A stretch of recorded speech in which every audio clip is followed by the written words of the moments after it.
Hello दोस्तों, आपका स्वागत है रंजीत सिंह जी के स्टडी यूट्यूब चैनल में। दोस्तों, आज हम लोग जीके के महत्वपूर्ण प्रश्नों को करने वाले हैं। यह प्रश्न आपके सभी एग्जामों के लिए महत्वपूर्ण होंगे, इसलिए वीडियो को पूरा ध्यान से जरूर देखिए। आपका आपका पहला प्रश्न है, भारत के राष्ट्रपिता के रूप में किसे जाना जाता है? आपका सही जवाब है ऑप्शन डी, महात्मा गांधी को भारत के राष्ट्रपिता के रूप में जाना जाता है। महात्मा गांधी को भारत की स्वतंत्रता संग्राम में उनके अग्रणी भूमिका और अहिंसक आंदोलन के लिए राष्ट्रपिता की उपाधि दी गई थी। आपका अगला प्रश्न है, जापान की राजधानी क्या है? आपका सही जवाब है option C, Tokyo. Tokyo Japan की राजधानी है।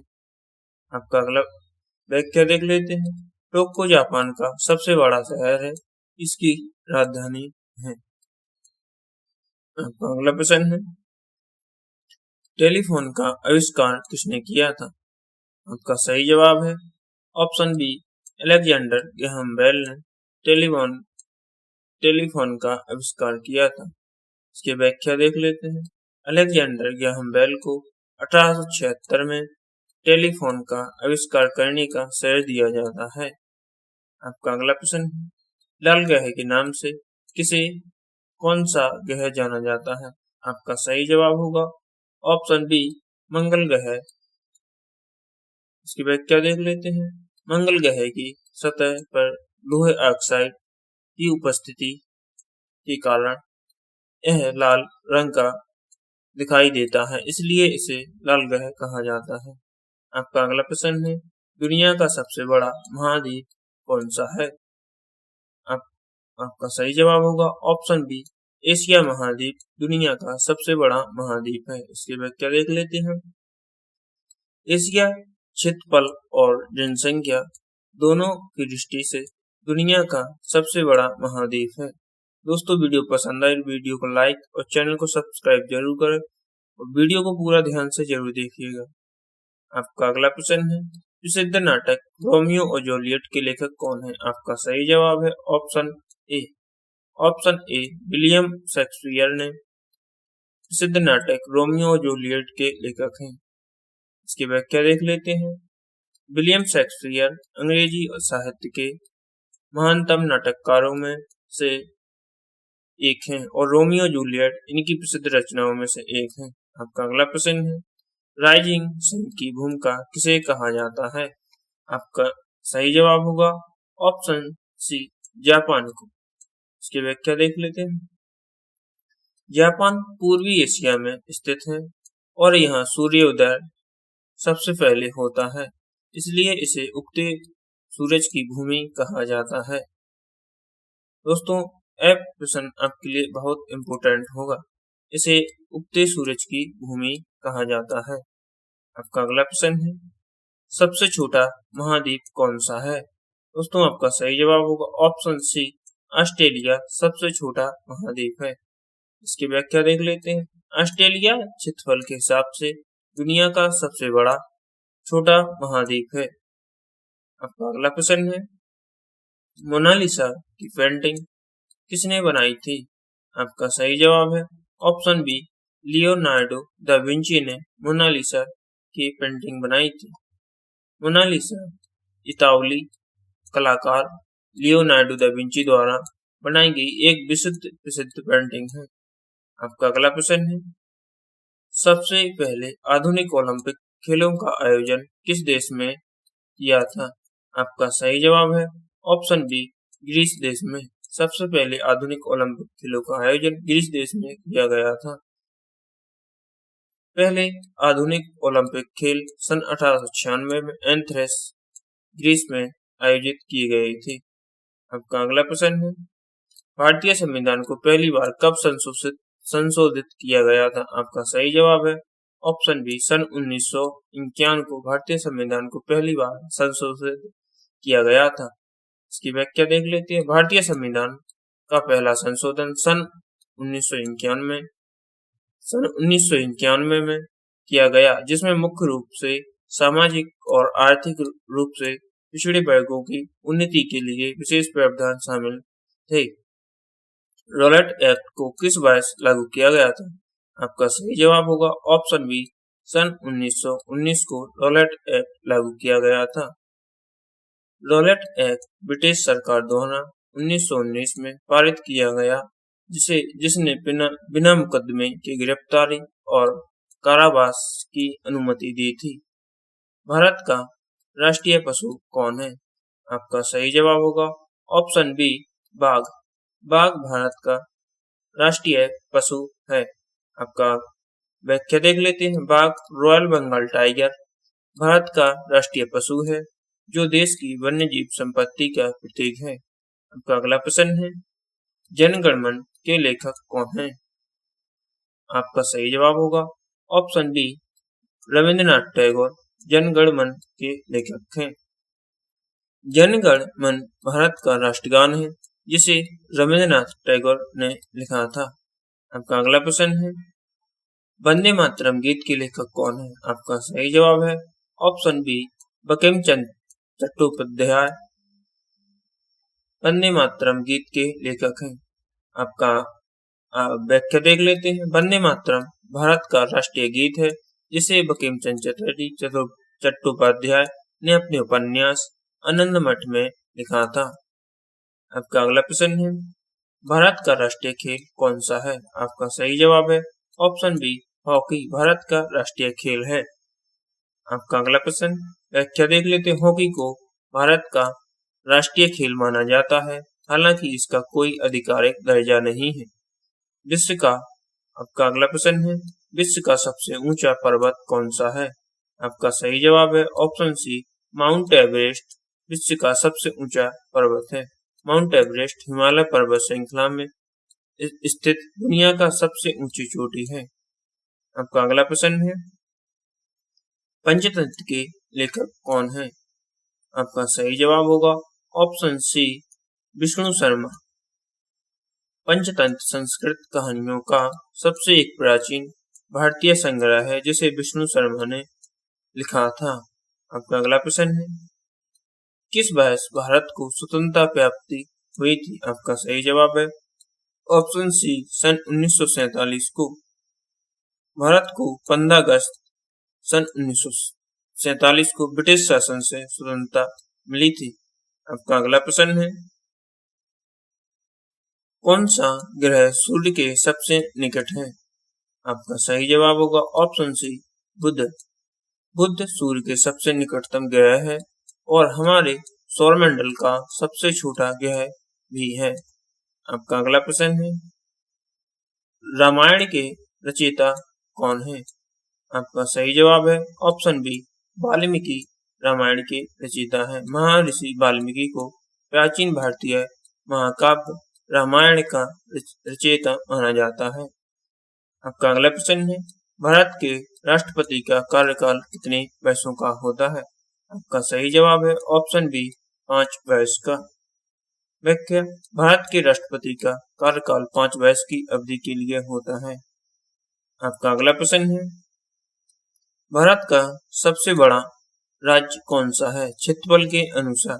आपका सही जवाब है ऑप्शन सी, राजस्थान।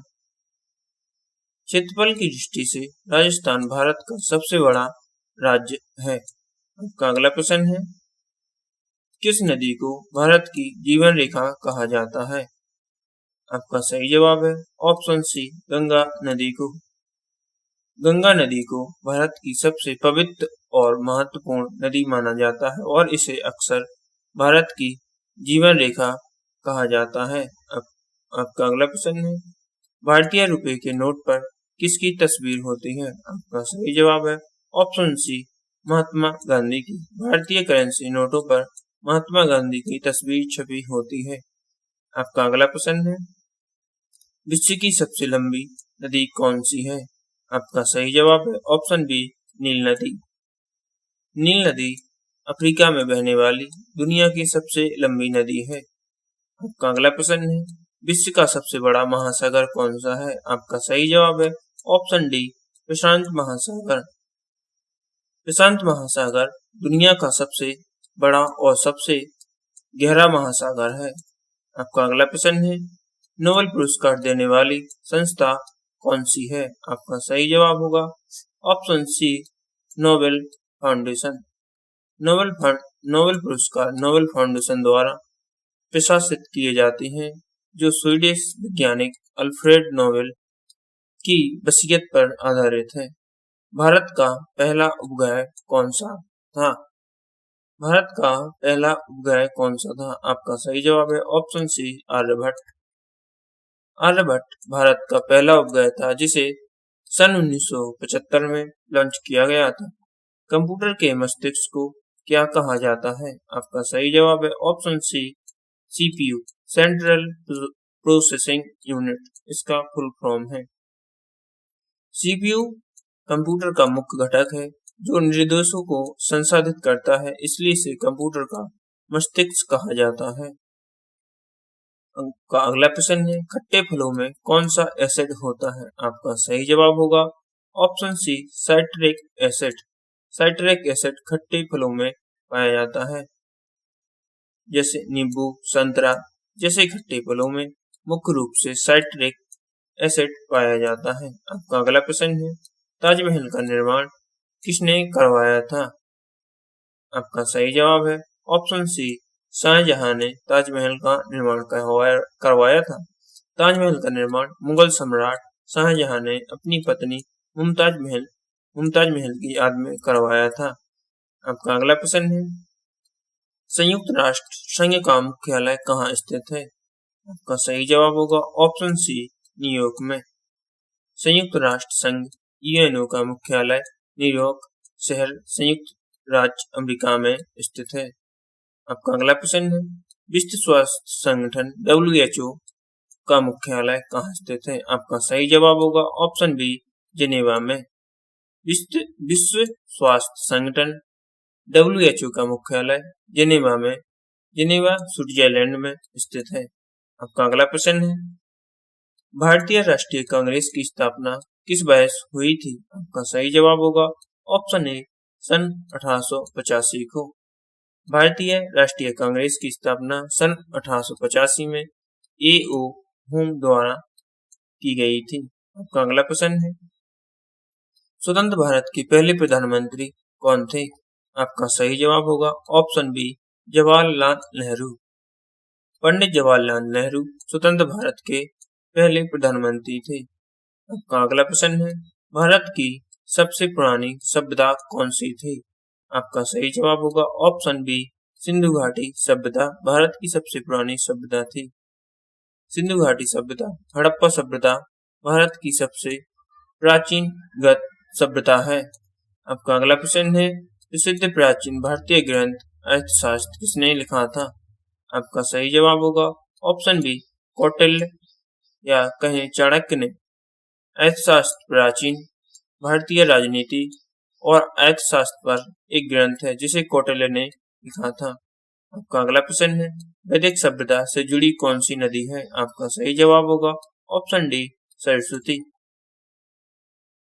वैदिक ग्रंथों में सरस्वती नदी का विशेष महत्व बताया गया है। आपका अगला प्रश्न है, 1898 सन 1898 में कौन सा अधिनियम ब्रिटिश क्राउन को ईस्ट इंडिया कंपनी के अधिकार सौंपता है?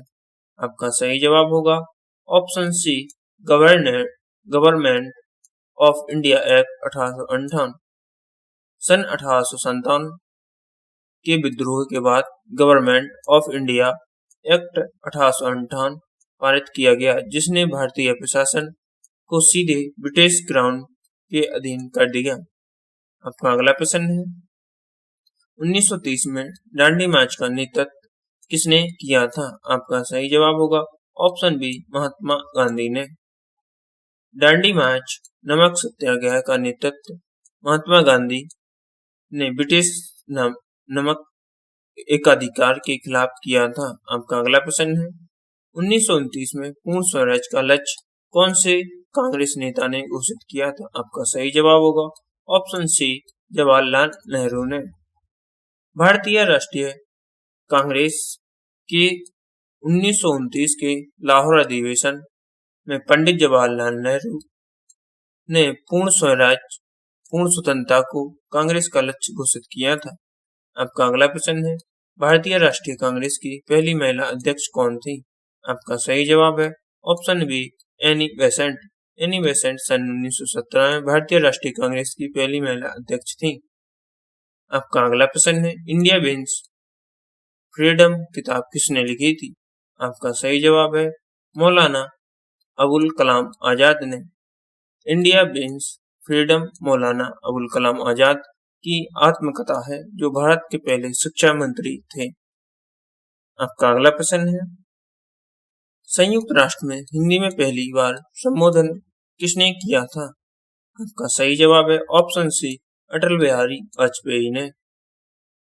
अटल बिहारी वाजपेयी ने सन 1977 में विदेश मंत्री के तौर पर संयुक्त राष्ट्र महासभा में पहली बार हिंदी में भाषण दिया था। आपका अगला प्रश्न है, विधवा पुनर्विवाह संघ की स्थापना किस सुधारक ने की थी? आपका सही जवाब होगा ऑप्शन बी, ईश्वर चंद्र विद्यासागर ने। ईश्वर चंद्र विद्यासागर ने विधवा पुनर्विवाह के लिए महत्वपूर्ण कार्य किया और विधवा पुनर्विवाह के संघ की स्थापना की। आपका अगला प्रश्न है, स्वतंत्र भारत के अंतिम गवर्नर जनरल कौन थे? आपका सही जवाब है ऑप्शन बी, सी राजगोपालचारी। चक्रवर्ती राजगोपालचारी स्वतंत्र भारत के एकमात्र भारतीय और अंतिम गवर्नर जनरल थे। दोस्तों, वीडियो पसंद आए तो वीडियो को लाइक और चैनल को सब्सक्राइब जरूर करें, जिससे आपको ऐसे महत्वपूर्ण प्रश्नों के वीडियो देखने को मिलते रहेंगे।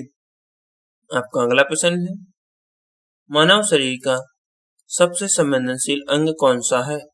आपका सही जवाब होगा ऑप्शन सी, त्वचा। त्वचा मानव शरीर का सबसे बड़ा और सबसे संवेदनशील अंग है, जो स्पर्श, दर्द, गर्मी और ठंडाई को महसूस करता है। आपका अगला प्रश्न है, कंप्यूटर का दिमाग किसे माना जाता है? आपका सही जवाब है ऑप्शन डी, सीपीयू को। आपका अगला सीपीयू सेंट्रल प्रोसेसिंग यूनिट है, कंप्यूटर के सभी कार्यों को नियंत्रित और संसाधित करता है, इसलिए कंप्यूटर का दिमाग कहा जाता है। आपका अगला प्रश्न है, पृथ्वी पर सबसे तेज चलने वाला प्राणी कौन सा है? आपका सही जवाब है ऑप्शन सी, चीता। चीता अपनी गति के लिए जाना जाता है और यह पृथ्वी पर सबसे तेज दौड़ने वाला भूमि प्राणी है। दोस्तों, वीडियो पसंद आए तो वीडियो को लाइक और चैनल को सब्सक्राइब जरूर करें, जिससे आपको डेली ऐसी वीडियो देखने को मिलते रहेंगे। वीडियो देखने के लिए धन्यवाद।